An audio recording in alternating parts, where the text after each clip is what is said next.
Hello everyone, this is Loco S, and today we're going to be going over NATO unguided air-to-ground weapons. This is going to be the most common air-to-ground weapons for NATO that are unguided. There's probably going to be a couple of oddball cases. We'll probably cover them in another video, especially because I know the French have their own variant of their bombs, so we'll cover those in a different video. So, in general, unguided weapons are only useful against unarmored to lightly armored units and buildings. Armored units like tanks and DCS require direct hits to kill, even though you only need a modest amount of firepower to do it when you get a direct kill. That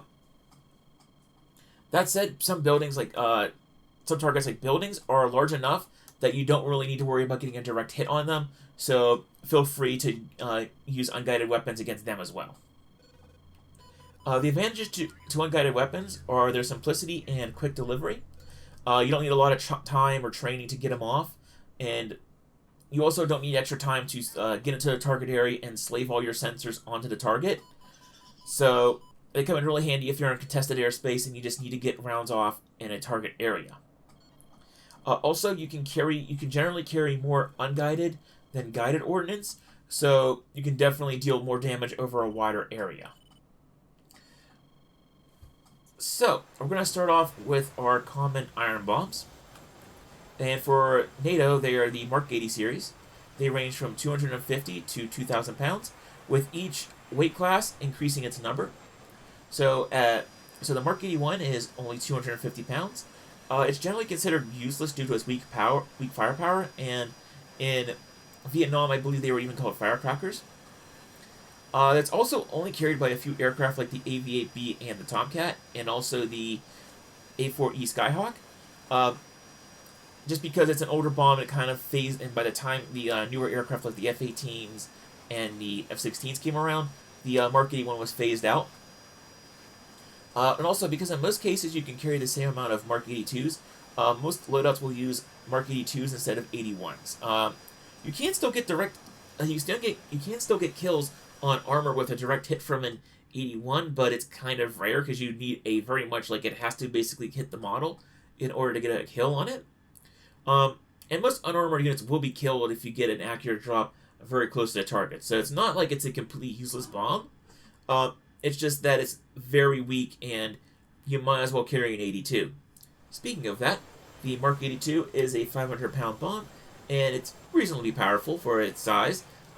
It's basically the AIM-9 of ground attack, and that almost anything that can fly in the NATO inventory can use it. Even the Mirages in DCS can use 82s instead of the French snap bombs. I know a lot of the trainer aircraft can carry 82s. Basically, if it can fly, it can carry a whole bunch of 82s. The good thing with the 82 is that even light armor can reliably be taken out with well-aimed 82s, as well as even light structures, as long as you get very close. They're also great against unarmored or lightly armored units. A reasonably close drop, and you'll be able to pretty much wipe out entire convoys with them. Unfortunately, like I said, you will need for those heavily armored units you will need a direct hit, more or less, for a kill. However, due to their compact size and lighter weight, most aircraft can carry a very large amount of Mark 82s, often on dual or triple racks. So, like I said, if you're trying to take care of a whole convoy or a wider area, you want to take Mark 82s because they can still deal damage, and you can carry a whole lot of them to just basically carpet bomb a whole area and fly away. And speaking of that, if you want to target a whole area, the Mark 82 has two Hydra versions that we will circle to back later. Now, onto a bit of an oddity. The Mark 83 is a 1,000-pound bomb, and it's good for all the things the Mark 82 was good for, with more power. You still need a relatively accurate drop to kill very heavy armor, but even getting close to the target will result in a kill or heavy damage. But the good news is that the 1,000-pound bombs, with the 83s, unlike the Mark 82s that are 500 pounds, are able to knock out pretty much the majority of the buildings and bridges that are on the map or placed as static targets on a mission. It might take a pair of 83s to do so, but at the very least, with the you're actually able to take out those larger buildings with an 83. The good news also with 83s is that you can carry a reasonable amount of them as well. But for reasons that I'm not 100% certain of, only Navy and Marine Corps aircraft like the F-14, the F-18C, and the AV-8B can carry the 83, along with, I believe, the French Mirage F-1. So, not as many aircraft can carry the 83. Instead, with most like the NATO Air Force, at least the United States manufactured Air Force aircraft, they go straight from the 82 to the 84. On that note, the Mark 84 is the biggest iron bomb for NATO in game at 2,000 pounds. It's very powerful with a huge blast radius, and it's very powerful, but it's only slightly more effective against armor though, and you still need to get pretty accurate with your drops to get kill on heavy armor, but it can take out heavy armor fairly reliably. And if you're trying to target groups of unarmored units, basically if you just plop a single Mark 84 in the middle of them, you'll basically wipe out the whole group. Whole convoys can be taken out with only just one or two of these. However, the thing is that the 84, where it really shines and what you really want to take the 84 for as compared to a whole bunch of 82s, is buildings. Buildings, bridges, a lot of those large targets. So long as you can get the bomb on the bridge or on the building, you can basically one-shot it with a Mark 84. So if you want to take out a whole bunch of buildings, you want to take 84s instead of Mark 82s. The thing about the 84s is that they are very powerful. They are still not powerful enough to take out bunkers. You'll need the guided bunker buster bombs for those. Also note, 84s, they're very heavy, so don't expect to carry a whole lot of them on your aircraft, and they generally take up the entire pylon. So keep in mind that they're heavy, they're going to slow you down a whole lot, and they're going to take up whole pylons just to carry in a single bomb. Also with these bombs, make note, some servers and missions, for instance, the Lima Kilo server for Flashpoint Levant, uses a script to increase the power of dump bombs, so they become pretty effective when you're dealing with armored or even heavily armored ground units of all flavors. So even 82s on, for instance, Flashpoint Levant can do a lot of damage. So, we're going to circle back around to the 82s, talk about those high drag bombs. A common modification to the tail assembly of the Mark 82 is to add a high drag assembly. There are two flavors of high drag bomb, although they both have the same effect in DCS.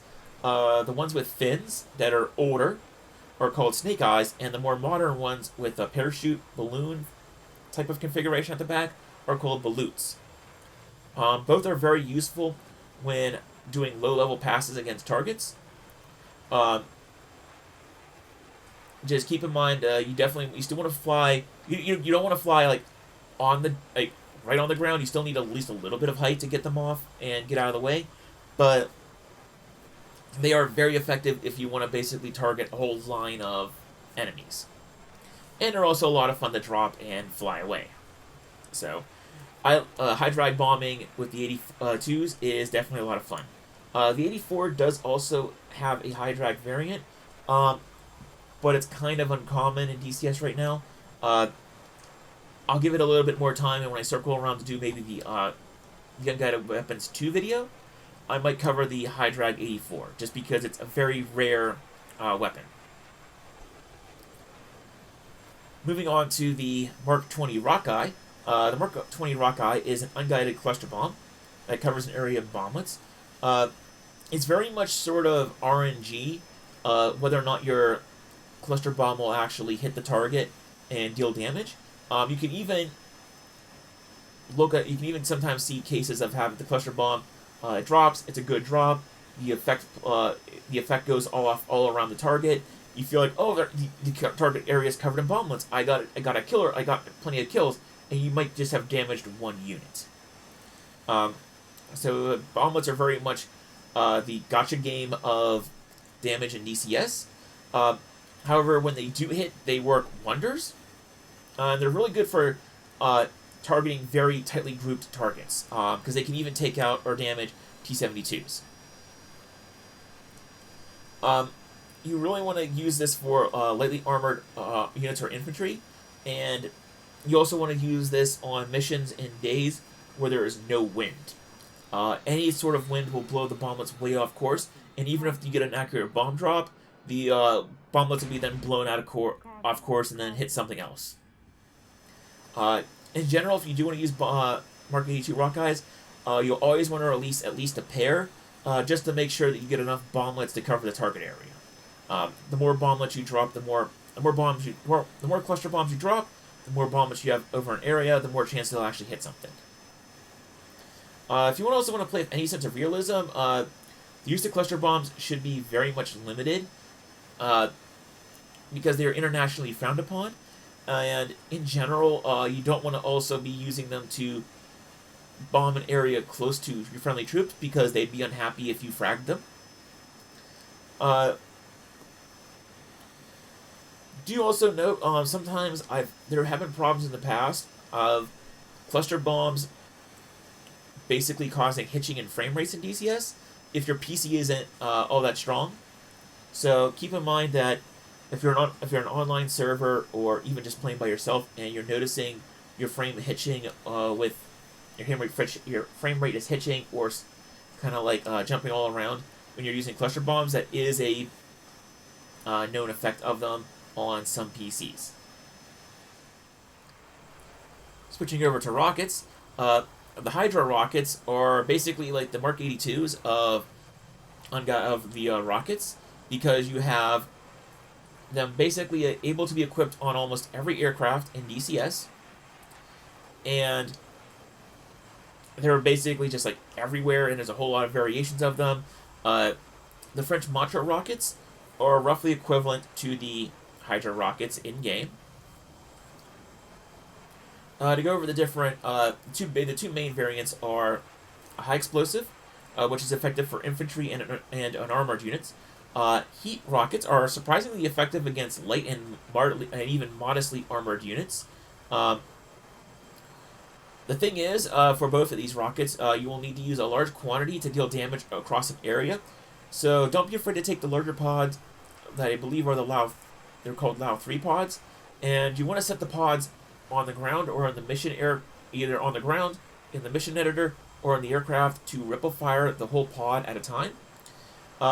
You basically, like I said, especially with your heat rockets, you want to basically cover your target area in as many rockets as possible, so that you get those direct hits with the heat rockets and you'll deal damage to the ground units. The smaller pods of 7 are useful with the HE and the heat rounds on the triple racks. So 7 times 3 gives you 21. So you can have a triple racked 7 pod loadout on a single pylon. So do keep in mind, like I said, with those unguided rockets at the heat and HE, you definitely want the if you're using the larger pods, use ripple fire, paint the area with them. You're going to need direct hits with heat rockets to get kills. HE, you don't need to worry as much, but you still want to get a number of rockets into the area to actually get your kills. The smaller pods, by the way, do come in handy for using smoke rockets to mark targets on multiplayer servers, especially if you're in a Harrier or some other aircraft that can do buddy lasing. You can use the smoke rockets to mark an area and then laze, and then basically help walk on another aircraft to drop bombs on a target. Also, I should note there is practice smoke, which is separate from I believe even target smoke.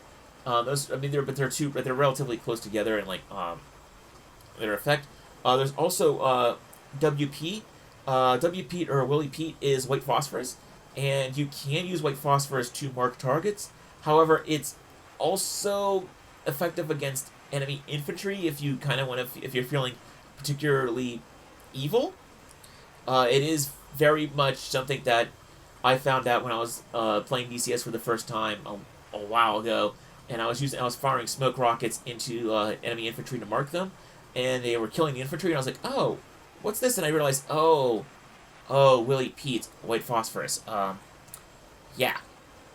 So do keep in mind that you can use Willie Pete for marking targets, but just be aware of what it is.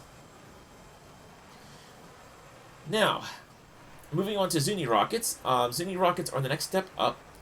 Well, they are effective against lightly armored targets if they hit, and they're also effective against even like moderately armored targets.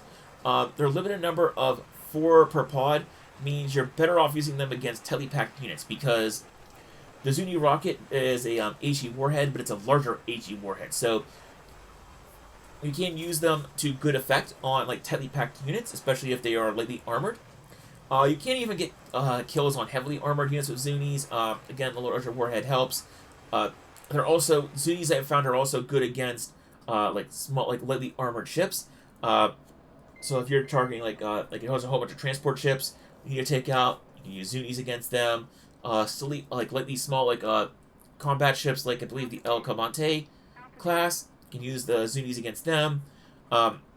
They're a really good rocket all around because they also have further range than the Hydras, and they have a little more power. Just keep in mind that with the Zuni rockets, you are limited to 4 per pod, and I believe like it's a heavier pod, so you might not be able to carry as many pods. They're also kind of a rocket pod where you can decide either to go for ripple or single, just because of their limited number. You don't need as many Zunis, so you can only so you might want to fire just a pair of Zunis off on a single target, but you might also want to use a ripple. So for the Zuni pods, ripple, single, either one works. Just kind of know what you're trying to do with your objective. I like to use Zunis on my Harriers, just because there's a little more firepower, and the Harrier can only carry either the 19 pod of Hydra rockets or the 4 pod of Zunis. Now, Durandal and the BAP 100. These are circling back to bombs, but they're kind of a weird bomb rocket hybrid, because the BAP 100 and the Durandal, they fall off the aircraft like a high drag bomb with a parachute, and then as soon as they start pointing down towards the ground, they use a rocket motor to plunge them straight down into the ground, and they form massive craters in the runway. So these are very much runway cratering weapons, and in DCS they serve basically that same purpose, where they create large craters in the ground for runways. You can use Mark 82s to do a similar job, but the Durandal, especially with the Durandal uses fewer pieces of ordnance, but they're with way larger warheads, so you actually will, with the Durandal, get very large craters in the runway with them. The BAP 100 system, however, on the other hand, uses basically a whole bunch of smaller warheads to make a whole bunch of smaller craters along the runway. Both the Durandal and the BAP 100 can be carried by the MB 339, which is the Italian trainer. The Mirage F1, on the other hand, can only carry the Durandal bomb, and it's the only aircraft in-game, I believe, that can carry it besides the MB339. The Mirage 2000C can carry only the BAP 100. So it is the Durandal and the BAP 100 are very interesting weapon systems for runway attacks, but they seem to be very limited to the European-only aircraft. And that's it. Those are all the unguided weapons I wanted to cover for NATO today. There's plenty of other ones. We can even talk about gun types where you have your 20mm, your 50 cals, and all that other stuff. But that's a whole other video for another time. Hopefully this was helpful. I don't say this too much, but like, subscribe, and ring the bell icon if you want to get more information on DCS World and continue to receive more videos from me. And until next time, this is LockOS, signing out.